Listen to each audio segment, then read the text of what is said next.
मैं पूछना चाहता हूं, जय संविधान से इतनी क्या किसी को तकलीफ हो सकती है? ये देश संविधान से चलता है, ये संसद भी संविधान से चल रही है।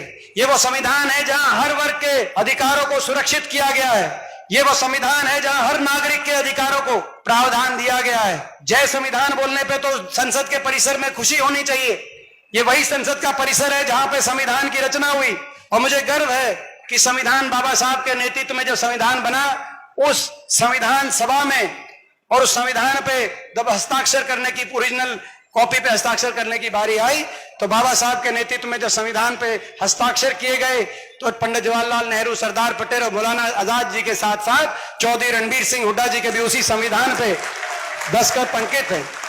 तो जब जय संविधान बोला गया, तो उस महान सदन के सम्मानित आसन की ओर से टोट टिप्पणी हुई। तो टोट टिप्पणी हुई तो मुझे लगा कि इस पूरे सदन में कम से कम एक कोई ऐसा सदस्य जरूर हो जो ये कहे कि जय संविधान बोलना तो खुशी की बात है, इस पे किसी को आपत्ति नहीं होनी चाहिए। इसीलिए मैं उठ के खड़ा हुआ, मैंने कहा और विनम्रता से, पूरी शालीनता से मैंने यही कहा कि इस पर किसी को आपत्ति नहीं होनी चाहिए सर। मैंने ये कहा, वो सही कहा कि गलत कहा?